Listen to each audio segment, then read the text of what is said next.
لست للفردوس أهلا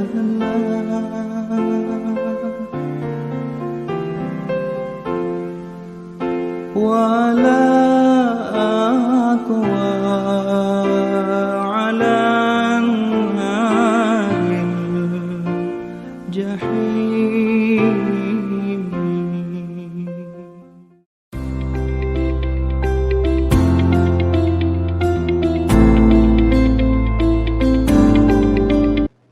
Assalamualaikum warahmatullahi wabarakatuh. Waalaikumsalam. Bismillahirrahmanirrahim. Alhamdulillahirabbil alamin. Wassalatu wassalamu ala asyrafil anbiya'i wal mursalin sayyidina maulana Muhammadin wa ala alihi wa sahbihi ajma'in, amma ba'du.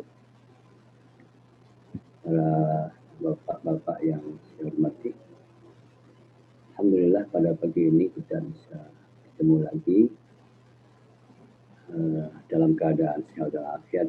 Mudah-mudahan kita selalu demikian dalam keadaan sehat walafiat, sehingga kita bisa menjalankan hidup kita dengan sebaik-baiknya. Terima kasih untuk kesempatan yang membahagiakan ini. Bapak-bapak dan mungkin ada ibu-ibu ya yang semoga dimuliakan oleh Allah Subhanahu wa Ta'ala. Kita ini sudah diberi anugerah hidup. Kata seorang sufi, kita ini ada karena diadakan oleh Allah. Tanpa kita kehendaki kita ada, nanti juga kita tidak ada. Itu bukan atas kehendak kita, tetapi juga atas kehendak Allah. Kita ini manusia yang tidak mempunyai kekuasaan apa-apa untuk mengadakan diri kita sendiri maupun meniadakan diri kita sendiri. Inilah hidup. Bisadfah bahasa, bisadfah ataina ila hadzal alam wa bisadfah sa'ughadiru hadzal. Tanpa kehendak kita datang ke bumi ini, ke alam semesta ini, ke dunia ini, dan tanpa kehendak kita pula kita pulang. Manusia diberi dua alat, ya, selalu ada yang namanya tubuh dan ada yang namanya ruh. Nah, inilah problem kita yang oleh para sufi. Untuk apa kita ini ada di sini dengan seluruh keberadaan kita, yaitu ada tubuh kasar dan ada ruh yang menghidupi tubuh itu sendiri. Untuk apa? Lalu menarik sekali apa yang disampaikan selalu dalam hidup kita. Kita ini seringkali mendengarkan yang apa? Kita selalu mengatakan inna lillah wa inna ilaihi raji'un. Kita ini milik Allah dan kita ini akan kembali kepada Allah. Inna, sesungguhnya kita lillahi, milik Allah, wa inna, dan sesungguhnya kita ilaihi, kepadanya raji'un, akan pulang semuanya. Nah, Imam Al-Ghazali menarik sekali di dalam kitabnya At-Tibrul Masbu' fi Nasihatil Muluk, sebuah kitab yang isinya adalah nasihat-nasihat kepada para pemimpin.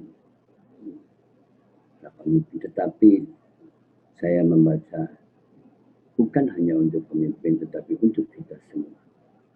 Untuk kita semua diberi pengetahuan tentang apa makna hidup. Di sini beliau mengatakan,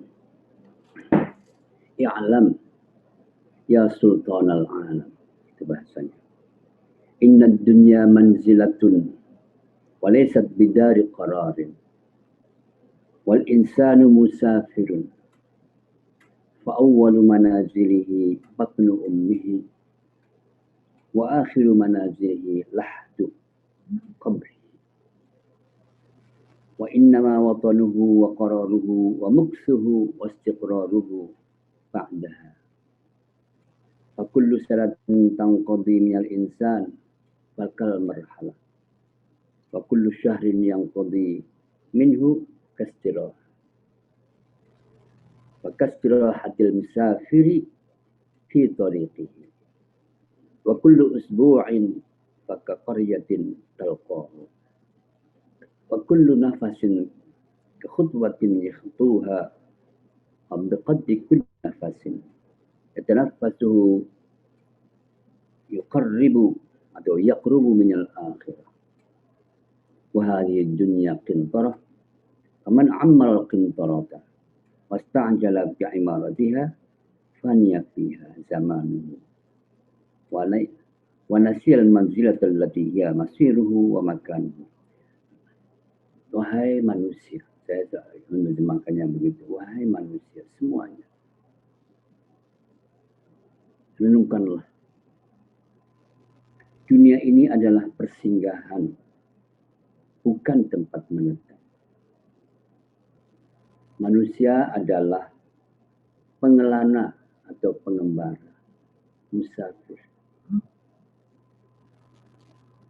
Persinggahan pertamanya adalah di dalam perut ibunya. Dan akhir persinggahan adalah di liang lahat.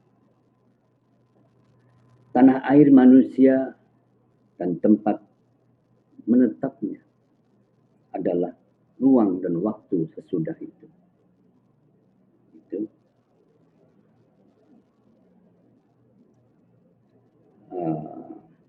Setiap tahun yang dilewati bagaikan satu tahap perjalanan. Lalu setiap bulan yang telah juga dilalui bagaikan istirahat sang musafir di perjalanan. Setiap pekan bagaikan bertemu sebuah desa. Dan setiap nafas yang berembus bagaikan langkah-langkah kaki yang terus bergerak mendekati persinggahan terakhir. Begitu kata Imam Ghazali. Dunia bagaikan rumah di jembatan sementara, jembatan penyeberangan saja. Dunia ini adalah jembatan penyeberangan sementara. Barang siapa yang sibuk membangun jembatan itu, maka dia akan habis waktu. Akan habis sibuk di situ. Dan dia akan lupa tempat tinggalnya yang abadi. Dialah orang yang tidak berpikir. Dialah orang bodoh bahasa Al-Ghazali, Imam Ghazali, dan tidak berakal. Inilah perumpamaan-perumpamaan yang diungkapkan oleh Al-Ghazali tentang perjalanan kita hidup ini. Jadi kalau orang Jawa biasanya urip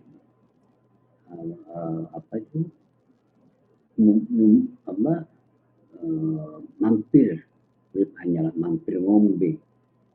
Hidup adalah hanya sekedar mampir untuk minum sesaat. Nah, kalau begitu siapa seharusnya? Siapakah yang berpikir tentang ini? Jadi kalau orang hanya sibuk hidup mengurusi hidup saja, dunia ini memberikan kenikmatan, mengurusi kenikmatan-kenikmatan di dunia saja, maka dia bisa habis waktu itu. Dan dia lupa bahwa itu bukanlah akhir dari segala-galanya dan tidak akan hidup selama-lamanya. Dia hanyalah akan sementara saja dan akan mempertanggungjawabkan semua apa yang sudah dikerjakan itu di akhirat nanti. Imam Ghazali ditanya, kalau begitu siapakah yang berakal? Beliau mengatakan, wa innamal aqilu alladhi la yashtaghilu fi dunyahu illa listi'dadihi lima'adihi. Orang yang berfikir adalah dia yang tidak disibukkan hari-harinya di dunianya ini, kecuali untuk mempersiapkan diri untuk pulang kembali ke asal. Begitu jadi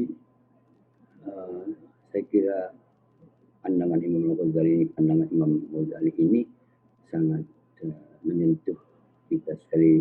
Mudah-mudahan kita dapat disadarkan bahwa kita akan kembali dengan seluruh apa yang sudah kita kerjakan di dunia ini. Al-Quranul Karim selalu sebetulnya mengingatkan kepada kita. Wattaqu yawman turja'una fi ilallah thumma tuwaffa kullu nafsin ma kasabat wa hum la yuzlamun.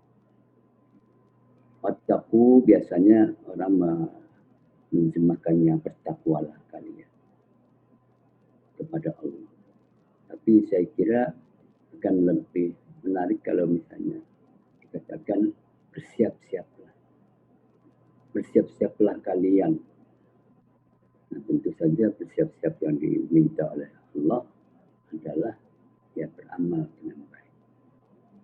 Bersiap-siaplah kalian akan datangnya suatu hari tanpa kita ketahui kapan dan tanpa kita di mana. Yauman turja'una, kalian akan dikembalikan. Fihi, hari itu, ilallah, kepada Allah.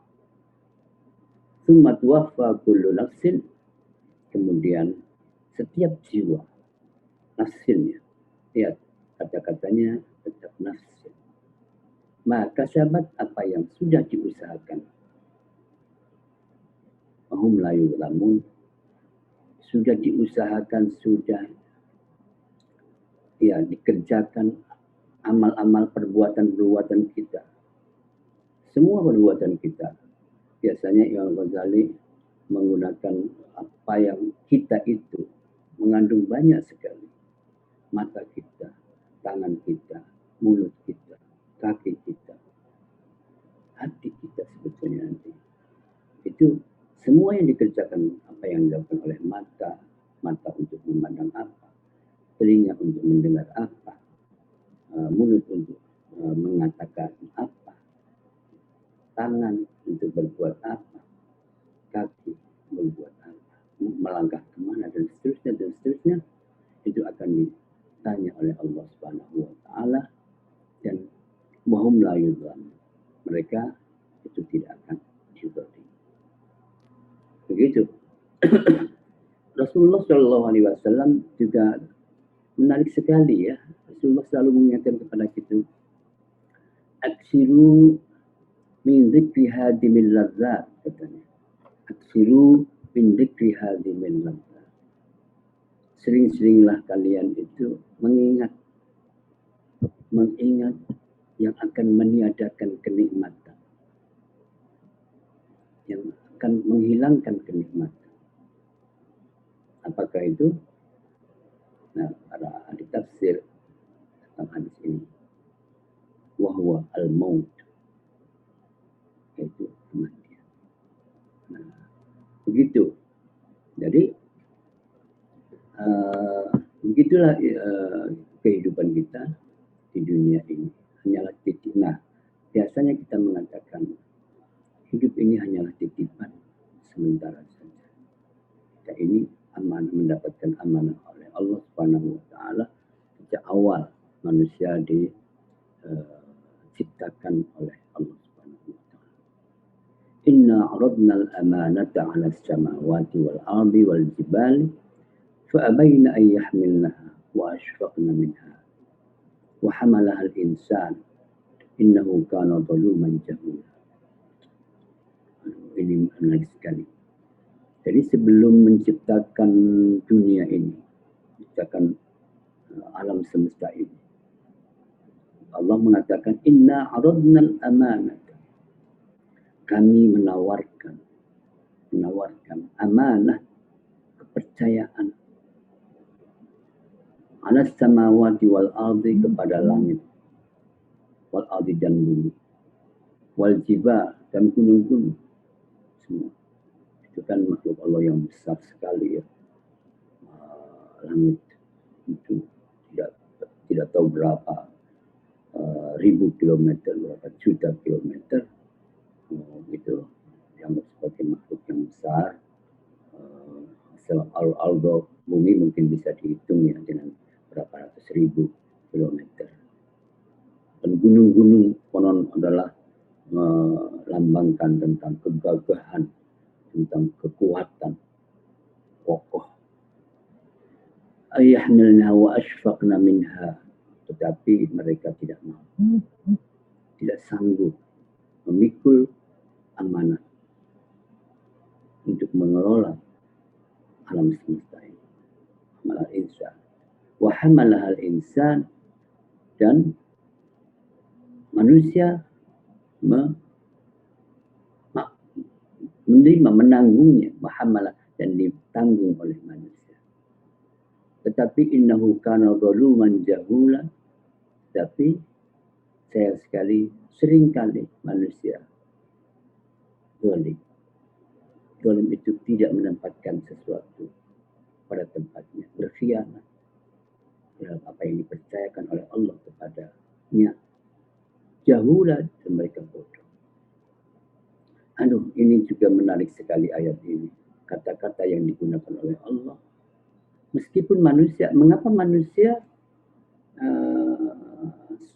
dianggap sanggup mengelola alam semesta ini?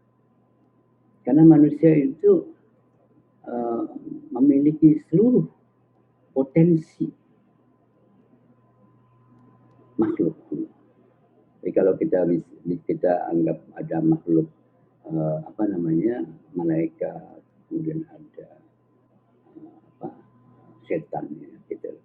Ini lambang-lambang malaikat itu selalu melakukan kebaikan saja. Itu la ya'sunallaha ma amarahum wa yaf'aluna ma yurid. Malaikat itu la ya'sunallaha ma amarahum wa yaf'aluna ma yu'marun. Mereka tidak pernah mendurhakai Allah. Malaikat itu ma amarahum wa yaf'aluna, dan mereka mengerjakan apa yang diperintahkan oleh Allah kepada mereka. Itu malaikat. Iblis, kita mengenal sekali cerita kejatuhan, penciptaan Nabi Adam yang manusia pertama. Masjudu li Adam fasajadu illa iblis aba wastakbara wa kana minal kafirin. Ketika Allah sudah menciptakan Adam, Allah memerintahkan masjudu li Adam, sujudlah atau hormatilah. Maksudnya sih sebetulnya ungkapan Arab biasa, bahasa Arab itu bukan berarti sujud betul, tapi hormatilah Adam. Fasajadu, maka mereka sujud. Tadinya itu semua makhluk Allah tunduk kepada Allah semuanya. Tapi begitu ada manusia diciptakan, maka kemudian Allah memerintahkan kepada semua makhluk Allah yang diciptakan itu, yang tadinya taat itu, mereka tunduk kecuali iblis. Iblis itu menolak, wastakbar, dan sombong, angkuh, mengaku hebat sendiri. Wa kana minal kafirin, dan itulah orang yang menolak.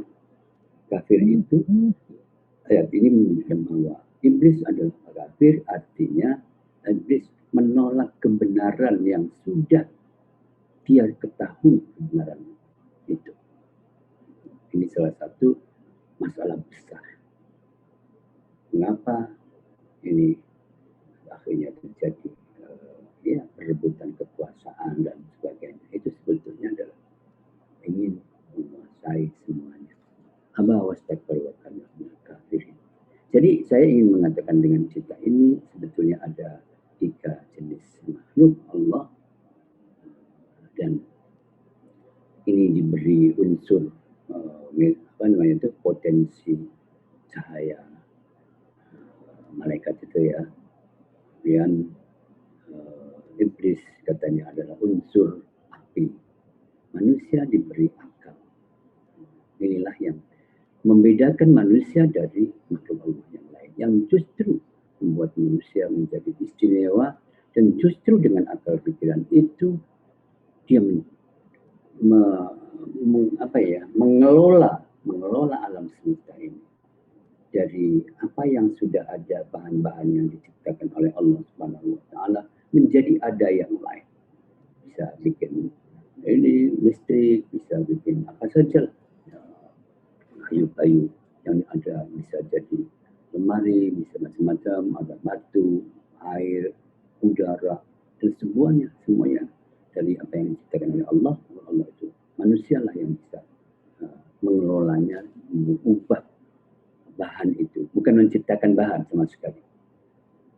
Manusia hanya diberi kebebasan untuk mengelola alam semesta ini dan mengatur untuk bagi sebaik-baik manusia yang lain. Ya, itu kan di dalam inni ja'ilun fil ardi khalifah. Nah, gitu ya. Kalau kata-kata Allah mengatakan inni ja'ilun fil ardi khalifah. Khalifah itu apa? Khalifah itu orang yang dipercaya, makhluk yang dipercaya oleh Allah untuk mengelola alam semesta ini sesuai dengan apa yang diperintahkan oleh Allah Subhanahu wa taala. Ini mengapa manusia menjadi makhluk Allah yang istimewa dibandingkan dengan makhluk-makhluk Allah yang lain. Tapi sayang sekali tadi Allah juga mengingatkan ada innahu kana zaluman jahula. Dia tidak zaluman, sangat tidak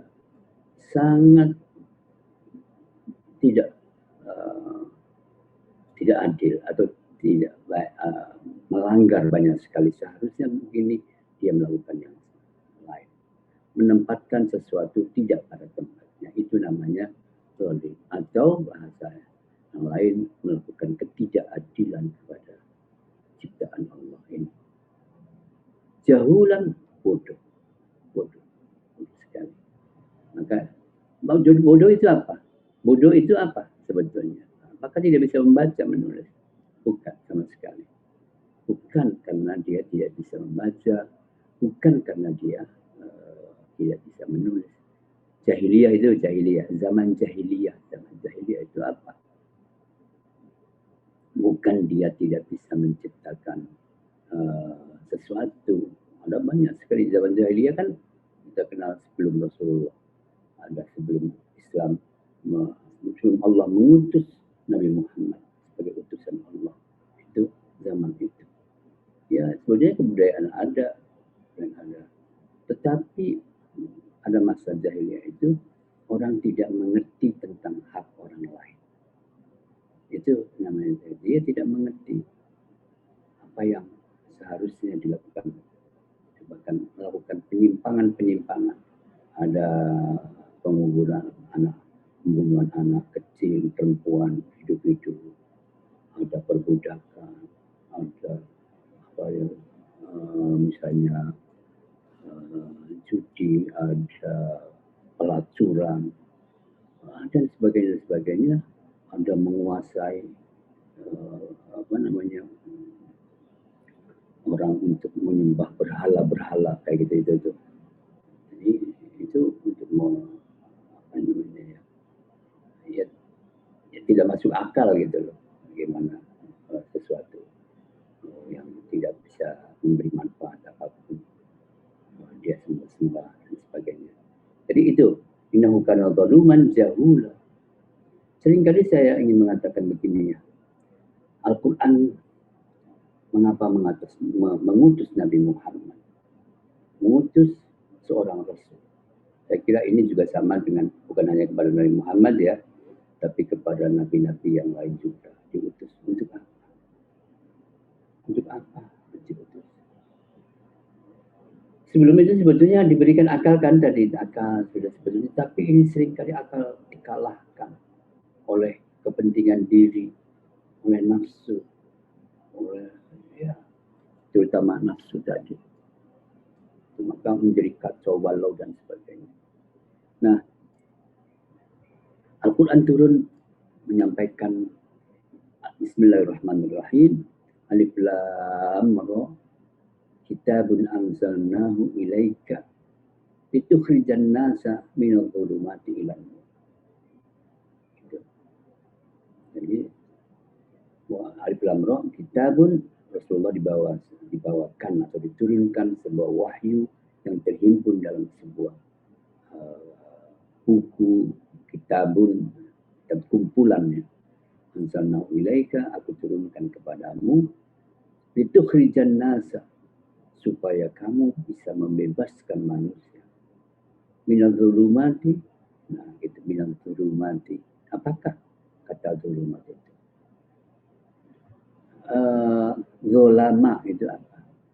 Zolama, asal katanya zolama. Itu bisa dua makna. Zolam, gelap. Gelap. Dari kegelapan. Kegelapan itu apa?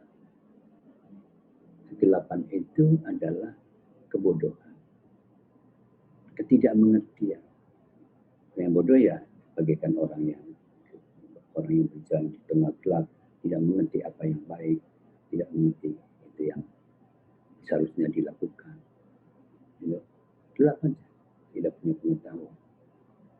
Salahkan orang lain. Kalau orang tidak mengerti, ya apa yang dilakukan oleh orang lain menjadi salah.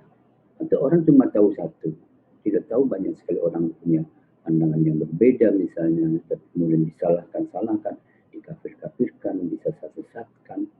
Ya, itu juga pandangan yang mengacu kepada Al-Quranul Karim maupun hadis Nabi. Tapi berhubung tidak mengerti, bodohan, membenarkan diri sendiri, itu seringkali juga menjadi masalah. Jadi, minadh dhulumati bisa berarti kedzaliman. Kegelapan. Kegelapan adalah kebodohan, ketidakmengertian. Tapi az-zulumat juga bisa berarti kezaliman. Kezaliman itu melakukan satu penindasan, tidak menempatkan sesuatu pada tempatnya, atau bahasa yang lain, ya, tidak melakukan ketidakadilan. Inilah yang dilakukan oleh orang. Ilan nur, kepada cahaya. Cahaya itu apa? Cahaya adalah ilmu pengetahuan. Nah, gitu ya. Orang mengerti tentang keadaan, bisa menciptakan sesuatu. Ya, ilmu pengetahuan. Jadi, kalau orang mengetahui, apalagi tadi sebaliknya, kita mengetahui banyak sekali orang punya pendapat, orang punya karakter yang berbeda, orang punya tradisi yang berbeda, orang punya jenis kelamin yang berbeda, dan sebagainya lah. Itu kan jadi mengerti itu semua diciptakan oleh Allah Subhanahu wa Ta'ala. Kita tidak bisa, karena itu kata Rasulullah, itu semua ciptaan Allah. Perbedaan pendapat di kalangan manusia itu adalah dikehendaki oleh Allah Subhanahu wa Ta'ala. Karena manusia hidup di ruang dan waktu yang berbeda-beda, apapun yang dilakukan yang diketahui oleh orang itu berbeda-beda satu atas yang lain. Jadi itulah ciptaan Allah. Ada sampai-sampai Rasulullah mengatakan juga, la tahtaqir ahadan wala syai'an, li'anna Allah la yahtaqiruhu hina khalaqahu. Jangan kamu merendahkan apapun dan siapa, karena Allah tidak merendahkannya ketika menciptakan. Semua ciptaan Allah itu adalah baik. Sebagainya. Cuma manusialah yang tidak. Betul. Jadi menuju cahaya artinya menuju pengetahuan, dan cahaya juga berarti keadilan. Inilah tugas agama. Saya selalu mengatakan bahwa inilah misi agama. misi profetik. Misi keagamaan itu adalah itu membebaskan manusia dari kebodohan dan kezaliman, dan untuk kemudian menciptakan ilmu pengetahuan dan keadilan. Semua peradaban manusia, saya bilang, peradaban manusia dibangun oleh pengetahuan, ilmu pengetahuan, pendidikan dalam bahasa yang lain nanti adalah dirumuskan di dalam apa yang kemudian kita sebut sebagai pendidikan. Jadi basis peradaban manusia yang baik itu adalah pengetahuan dan penegakan keadilan yang didasarkan atas keyakinan kepada Allah Subhanahu wa Ta'ala. Itu namanya tujuan kehidupan. Nah, begitulah Bapak-bapak sekalian, apa yang sebetulnya hidup untuk itu. Tetapi seringkali tadi yang saya katakan bahwa innahu kana zaluman jahula itu sibuk untuk kehidupan dunia saja, lupa tentang bahwa kita sedang berjalan menuju satu tempat yang abadi yang tidak akan kembali lagi, yaitu di akhirat. Selanjutnya Imam Ghazali juga mengatakan, katanya begini, wa mad dunya wa in kasrat wa tabat bihal ladzatu illa kasarabin yamurru na'imuha ba'da tidadin wa yumdi dahiban marras sahabi. Dunia itu meskipun kamu melihatnya bagus, enak, gitu, banyak sekali enak, tetapi ia bagaikan fata morgana. Fata morgana itu kita ini seperti orang yang sedang mencari haus dan mencari air. Tiba-tiba di sana kita melihat ada di jalan itu seakan-akan ada air. Kita senang sekali. Tapi ketika kita mendatangi tempat itu, air itu tidak ada. Air itu tidak ada. Yang ada adalah panas. Itu ain tabat illa kasrabin. Terus ada lagi, yamurru na'imuha ba'da tidadin. Kenikmatan itu hanyalah sebentar saja akan melewati. Begitu makan enak, sudah, setelah itu nggak ada lagi. Setelah itu nggak ada lagi dan sebagainya. Nah, itu Imam Al-Ghazali memperingatkan kita tentang hidup ini sementara, kenikmatan ini sementara, kenikmatan itu akan hilang sebentar saja. Kalau sufi lain seperti Hasan Al-Basri itu mengatakan begini, innama anta ayyam, innama anta ayyam, kamu hanyalah beberapa hari saja. Idza dhahaba yaumun, kalau satu hari pergi, maka dhahaba ma'dhaka, maka hilanglah sebagian, sia-sia, seakan-akan tidak berguna sama sekali. Itu kita diingatkan oleh Imam Al-Ghazali bahwa ya bukan hanya sedikit ya, kita ini kecil sekali di atas dibandingkan dengan ciptaan Allah yang lain. Saya selalu gini mengingat itu ketika saya naik pesawat, di bawah itu kita kan melihat ada gedung-gedung hebat, besar-besar, ada mobil, ada segala macam. Tapi begitu naik ke atas, maka yang kita lihat tadinya bisa menjadi kecil, sampai ke atas sudah tidak kelihatan lagi. Tadinya ada mobil seperti mobil-mobilan, ke atas lagi seperti semut, tapi ke atas lagi sudah tidak ada lagi. Begitulah manusia itu sebetulnya sangat kecil. Ya, apa dibandingkan dengan ciptaan Allah yang lain. Meskipun begitu, manusia punya keistimewaan tadi ya, yang punya dipercaya oleh Allah sebagai khalifah fil ardi. Nah, begitu seringkali kita menikmati. Tadi Imam Ghazali dalam pernyataan pertama, kita ini seringkali lebih sibuk ngurusin hidup di dunia ini. Bagaikan, tadi kan gambarannya adalah bagaikan di rumah di atas jembatan. Gitu. Kita sibuk memberesin rumah, memperbaiki rumah, ya membuat indah rumah. Sampai-sampai kita lupa bahwa kita nih harus meneruskan perjalanannya. Mau tidak mau, kita harus akan pergi lagi meninggalkan semuanya yang ada itu. Kita akan meninggalkan semua yang ada itu. Itu kan selalu juga kita, kalau saya biasanya menghadiri orang meninggal dunia, terus disebutkan sebagai ya ayyatuhan nafsul mutmainnah irji'i ila rabbiki radiyatan mardiyah. Itu sebetulnya perintah kepada kita, pulanglah ayyatuhan nafsu. Nafsu di sini adalah apa ya, semacam jiwa. Jiwa inilah yang menampung apa yang kita kerjakan selama hidup di dunia ini.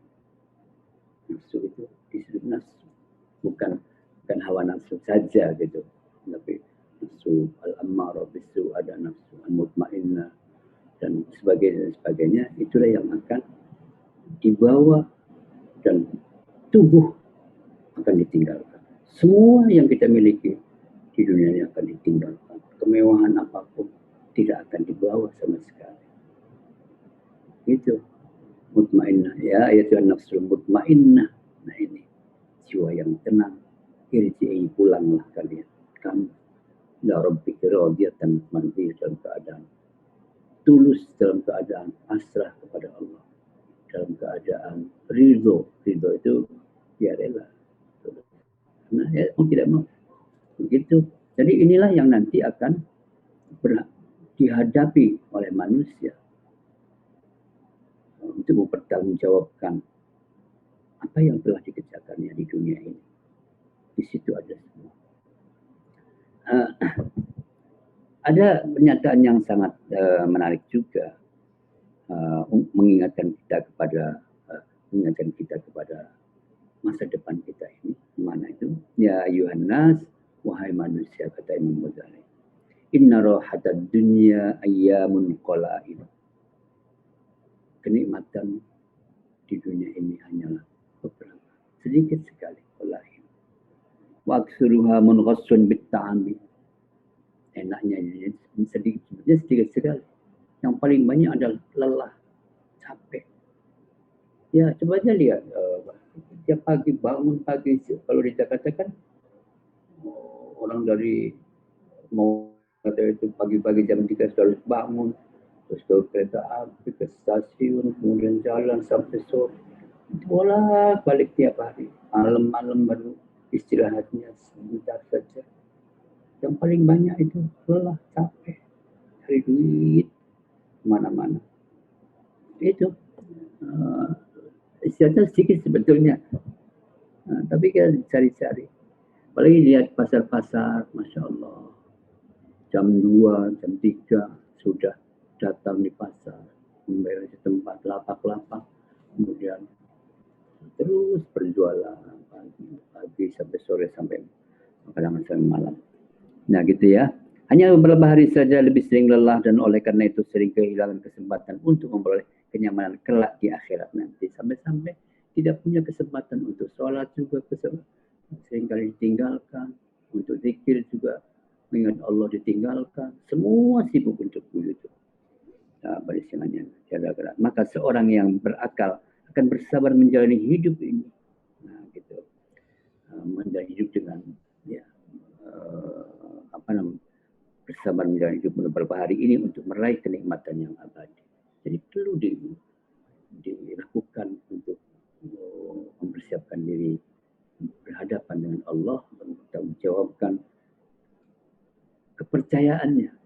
Allah mempercayakan kepada kamu untuk hidup mengelola dunia ini, melakukan apa, dia akan ditanyakan. Nah, adalah sangat menarik apa yang dilakukan oleh Rasulullah SAW. Sangat sederhana. Masya Allah, hidupnya selalu untuk kebaikan saja, tidak pernah melakukan dosa, keburukan dan Suatu ketika kata Abdullah bin Mas'ud, nama Rasulullah ala hasir. Rasulullah tidur di bawah alas apa namanya itu, tikar. Nama Rasulullah ala hasirin, kemudian bangun. Faqama faqad athara fi jambihi. Kelihatan bekas-bekas tikarnya tadi. Banyak Rasulullah ya di sana kan juga mungkin ada lagi panas ya. Cuacanya panas sekali sehingga tidur tidak pakai baju mungkin begitu. Kemudian kelihatan di situ. Ibnu Mas'ud mengatakan, ya Rasulullah, lau ittakhadna laka wita'at. Bagaimana ya kalau saya ambilkan untukmu ya Rasulullah, ya yang agak empuk itu, bukan tikar, tapi mungkin kasur yang empuk untukmu. Saya melihat begitu. Tapi Rasulullah mengatakan, mali walid dunia. Mali walid dunia. Apalah artinya aku di dunia ini. Karakibin. Istazalla tahta syajarati. Thumma raha wa tarukaha. Apalah aku di dunia ini. Kita ini bagikan pengendara. Pengendara satu kendaraan. Yang menaiki satu kendaraan katanya. Istazalla tahta syajarati. Bernaung di bawah pohon. Sementara. Thumma roha. Mutaroka. Beristirahat sebentar. Kemudian meninggalkan tempat itu. Jadi, iya kita hebat sekali perumpamaan Rasulullah itu. Itu apa? Sebetulnya kemewahan itu kelihatannya, kenikmatan-kenikmatan itu. Ya sederhana saja, sedang-sedang saja. Jangan membuat kita sampai lalai. Kenikmatan itu jangan sampai, maknanya begitu. Janganlah kamu karena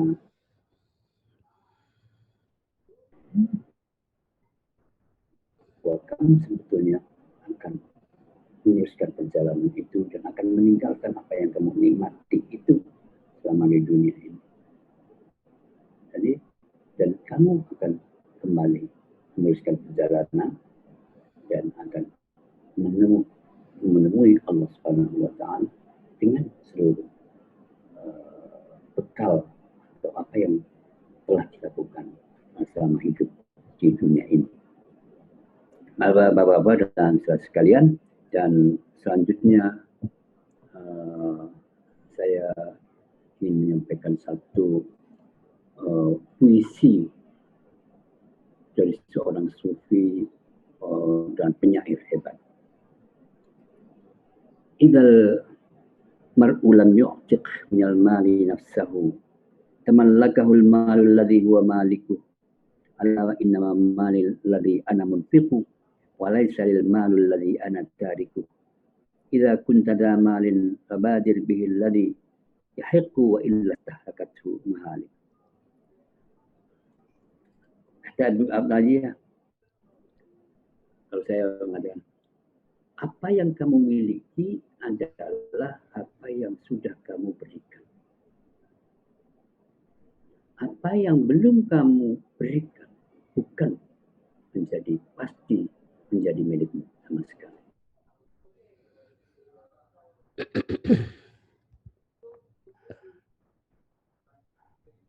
Apa yang kita sedekahkan itu adalah milikmu. Maksudnya apa? Ya itulah yang akan dipertanggungjawabkannya, akan dibawa, yang menjadi bekal itu. Jadi tergantung apa yang kita berikan itu. Apa yang kita tinggalkan ini belum menjadi milik kita sendiri. Tidak, gedung yang katanya kita milikinya akan dibawa, emas, uang, dolar, segala macam yang banyak-banyak itu belum tentu.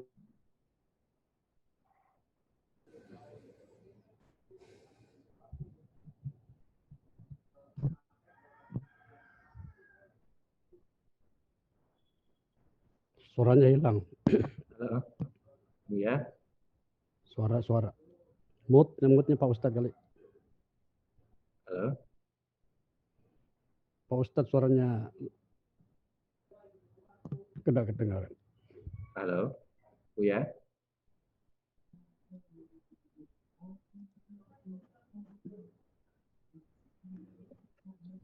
Mutinya Ustadz kali.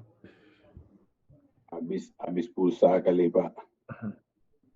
Halo. Buya. Habis pulsa tuh. Sesi anu aja pertanyaannya. Ya, kalau begitu langsung di ini aja. Ini juga sudah 5:45. Langsung pertanyaan atau tanya jawab atau ingin menambahkan ada pernyataan, silakan bagi bapak-bapak, ibu-ibu yang ingin menambahkan. Pak Mas'ud, mungkin Pak Ustadz. Pak Ustadz Mas'ud, silakan Pak Ustadz. Ya, terima kasih. Terima kasih Pak Ustadz. Assalamualaikum warahmatullahi wabarakatuh. Waalaikumsalam warahmatullahi wabarakatuh.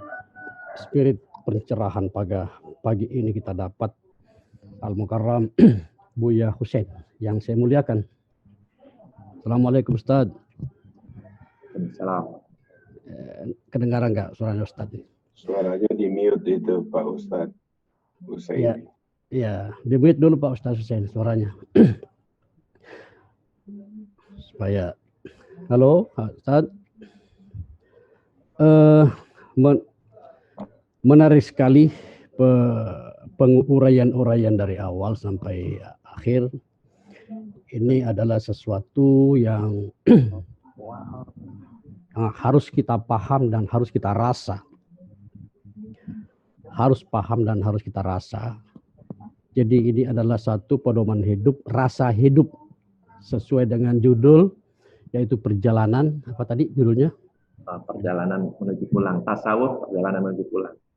Perjalanan menuju pulang. Jadi ketika kita sudah mengatakan perjalanan menuju pulang, itu sebenarnya sudah terkandung pola tasawuf di dalam kalimat itu. Tasawuf itu adalah berorientasi kepada hati, pengetahuan tentang apa yang semestinya kita harus lakukan. Itu tasawuf. Jadi tasawuf, kalau kita tasawuf itu adalah nama, tetapi pelaksanaannya yang sangat penting. Tasawuf. Dari uraian-uraian tadi, perjalanan untuk pulang, tentu kita ada dua di situ yang kita ingat, dunia dan akhirat. Apa yang dilakukan di dunia dan apa yang kita akan gapai di dalam di akhirat. Pak Ustadz, saya mau ini sedikit sharing. Itu ketika kita melihat, saya juga teringat dalam perkataan Imamul Malik, man tasawwafa wa lam yatafaqqah faqad zandaqa. Ya Ustaz ya. Wa man tafaqqaha wa lam yatasawwaf faqad tafassakh. Wa man jama'a bainahuma faqad tahaqqaqa. Ini tahaqqaqa ini yang kita harus ada di puncaknya tahaqqaqa. Dan itu tolong sedikit Ustaz kaitannya dengan Pak Atta tadi. Ini saya sengaja ini untuk lebih real mendekatkan tasawuf kita dengan syariah yang ketika kita hari-hari sholat, puasa, zakat, dan lain sebagainya. Itu yang sangat penting mungkin yang harus didapat pada saat ini. Kalau tadi kan pencerahan kehidupan, pendapat, tetapi saya usahakan dikaitkan saja langsung di tazawunan di situ baina tasawuf wa syariah. Yang kedua Ustadz, saat ini kenapa diistilahkan dengan, kalau kita tadi melihat pencerahan ini tidak ada satupun yang mengatakan dipanggil oleh Allah. Kalau ada dipanggil oleh Allah itu ajibu da'itullah. Ajibu da'itullah. Lima aja istalih ala lazim. Inna lillahi wa inna ilaihi raji'un. Itu isyarat kembali, tepat sekali judul ini. Jadi kita kembali kepada Allah. Ayat-ayat itu mengatakan kembali kepada Allah. Tapi kok tiba-tiba istilah dipanggil Allah begitu. Nah itu tadi raji'un tadi itu kan Pak Surya. Nah kembali ya istilah itu singkat saja, itu ada 2 poin tadi itu. Pencerahan saja. Tasawuf syariah wa an al farq أيوة، baina nida wa ruju'. طيب شكرا. Afwan. آه، Mas'ud. معلش ماشي. كويس ايوه طيب. كأنك خريج طيب مصر. يا. ايوه صح انا ساكن مصر يعني سنة كم؟ 3 سنوات منذ سنة 80. أنا كنت 1980. يعني قبل كده. أيوة. أنا متأخر. أنا 82. أنا كنت ساكن في البعوث الإسلامية العباسية. في البعوث يا في البعوث العباسية عمارة 27,000 سنين. طيب ايوه طيب اشرح. makasih. ماشي. طيب. Yallah, terima kasih. Syukran Afwan. Afwan. Begini, memang betul sekali ya. Jadi karena tadi saya mengatakan ada tubuh, ada ruh. Ini harus disatukan. Jadi pasti Allah menciptakan agar ini digunakan dengan semuanya. Jadi tubuh ini adalah yang menjalankan apa yang dianukan oleh Tuhan. Kalau contoh, Al-Quranul Karim memerintah kita untuk sholat. Maka lalu dibuatlah fikihnya tata cara sholat itu. Ada niat, ada rukun, ada syarat, dan seterusnya. Aqwalun wa af'alun muftatahatun bitakbir wa muhtatamatun bitaslim, misalnya dalam fikihnya gitu. Nah, tetapi juga Al-Quran mengatakan inna sholata tanha 'anil fahsya'i wal munkar wa aqimis sholata li dzikri. Jadi itu harus diperhatikan. Dua-duanya harus dipakai. Bagaimana kita mengetahui bahwa seseorang itu mengingat Allah? Bagaimana kita? Jadi ada praktek-praktek. Ya, Ustaz tadi mengatakan ini tafaqqaha. Man tasawwafa wa lam tafaqqah. Ini yang iya, awalnya begitu, man tasawwafa wa tafaqqah, wa lam tafaqqah, faqad tasandaqa, wa man tafaqqah wa lam tasawwaf, faqad tasandaqa, dan sebagainya begitu. Wa man tasawwafa wa tafaqqaha, faqad tahaqqaq. Itu betul sekali. Tapi saya ingin menjelaskan itu tadi. Jadi sholat itu tidak hanya begini saja. Jadi tidak ada isinya. Padahal isinya ya itu tadi. Bagaimana mengendalikan hawa nafsu, tidak melakukan sesuatu maksiat kepada Allah. Tanha 'anil fahsya'i wal munkar. Jadi saya juga selalu melakukan satu kritisisme terhadap kita ini kan masjidnya banyak, orang jamaahnya banyak sekali tiap hari, tiap waktu. Tetapi bagaimana keadaan kita? Ada banyak sekali korupsi, ada banyak sekali orang yang mengucapkan kata-kata yang buruk sekali, menyakiti hati orang, pakai hoax dan sebagainya. Ini namanya belum pas antara apa yang dikehendaki oleh ruh daripada sholat itu. Kita hanya melakukan satu sholatnya saja, tetapi tidak memiliki ruh daripada sholat itu. Karena pengetahuan kita tentang isi itu tidak dijalankan. Jadi Imam Al-Ghazali begitu. Imam Ghazali mengatakan harus memadukan antara isi dan format. Bahasa yang sekarang adalah formatnya itu apa yang kita lihat yang disebut tadi sebagai fikih. Tasawuf itu isinya. Tapi juga tidak boleh hanya merenung saja gitu kan. Tidak ada ini eling itu misalnya kan. Yang penting eling. Tapi tidak dibuktikan elingnya itu bagaimana bentuk yang seperti yang dituntutkan oleh Rasulullah SAW itu kita tidak melakukannya, ya itu juga bisa menjadi tazandaq seperti orang ateis dan sebagainya mengaku-ngaku begitu itu. Jadi inilah yang sebetulnya Sunni, Ahlus Sunnah wal Jamaah yang diikuti oleh dunia Islam itu memadukan antara dimensi ruh dan dimensi tubuh. Itu betul Ustaz tadi mengatakan seperti itu. Marilah kita bahkan juga wa'aqimis sholata li dzikri. Seharusnya kita sholat itu selalu mengingatkan kita, bahwa Allah mengawasi kita dimanapun kita berada, dan seterusnya. Jadi ini yang menurut saya perlu sekali mendapatkan perhatian kita bersama. Imam Al-Ghazali memang mengarang sebuah kitab Ihya Ulumuddin itu karena situasinya hanya formalitas saja. Hanya sholatnya hanya begitu, tetapi korupsi masih banyak sekali, perzinahan banyak, caci maki banyak. Ini berarti nggak mempengaruhi apapun maksud dari sholat itu. Karena itu dikaranglah sebuah kitab namanya Ihya Ulumuddin. Demikian pula puasa. Puasa untuk mengendalikan diri, jangan sampai melakukan satu kejahatan juga. Allah yang mengontrol sendiri. Kullu amal bi adama lahu illa shaum fa innahu li wa ana ajzi bihi. Jadi itu sedang kontrol.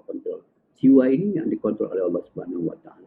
Jadi saya kira demikian memadukan antara praktek tubuh dengan isi ruh yang diruhkan itu supaya jalan keseimbangan akan terjadi di dalam kehidupan bersama ini. Ya mengenai itu nggak tahu ya, saya kira dipanggil itu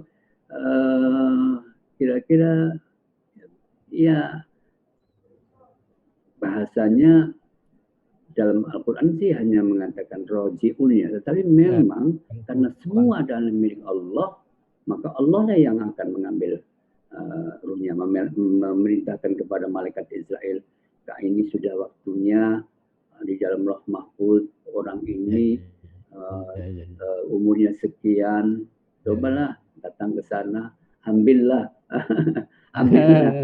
ruhnya itu yang menghidupkannya, sehingga itu nanti akan kembali. Mungkin begitu makna daripada yang kita pahami, bahasa kita dipanggil oleh Allah Subhanahu wa taala. Bahasa kita betul. Bahasa kita.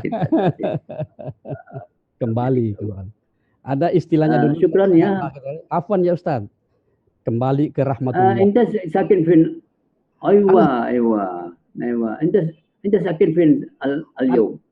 Ana takharrajtu min al-Azhar al-Sharif bil Qahira al-am 90. Wa thumma arja'u ila Indonesia wa askun fi Jakarta al-an. في شيفون كبار الله أريد أن أتعرف بالعميقة مع الأستاذ.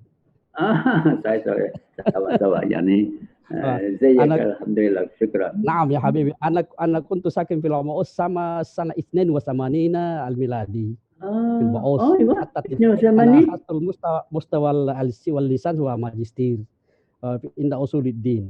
Alhamdulillah, mabruk, barakallahu fiik. Allah barik fiik. Wa ana ihda min ahli hadzal masjid An-Nur. Yani min al-usrah. kullu jamaah ya'rifni hina. طيب.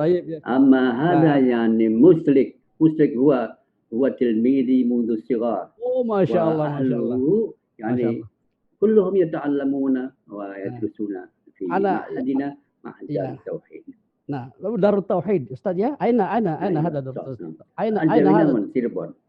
شيربون ما شاء الله. أديني العنوان أديني العنوان يا أستاذ ونتعرف على دائما إن شاء الله بإذن الله. يمكن أنت تسأل أخي مسلك هذا. طيب أنا أذكركم على بعض. أيوة نعم أستاذ. طيب شكرا. طيب إلى اللقاء. نعم يا حبيبي نعم. أنا مسرور جدا. نعم. طيب. Ya Allah, silakan. Ya, terima kasih Pak Mas Saud dan Pak Hussein Muhammad atas pencerahannya. Baik Bapak-bapak, Ibu-ibu jamaah Masjid An-Nur yang dirahmati oleh Allah Subhanahu wa taala. Ini tepat jam 6, mari kita sudahi kajian rutin akad subuh kita. Terima kasih kepada semuanya dan kami mohon maaf apabila ada kekurangan di sana sini. Akhirul kalam, sebelum kita tutup marilah kita sama-sama membaca doa kafaratul majlis. Subhanakallahumma bihamdik asyhadu an la ilaha illa anta wa bihamdika asyhadu an la ilaha illa anta astaghfiruka wa atubu ilaik. Dari kami cukupkan sekian. Assalamualaikum warahmatullahi wabarakatuh. Waalaikumsalam warahmatullahi wabarakatuh.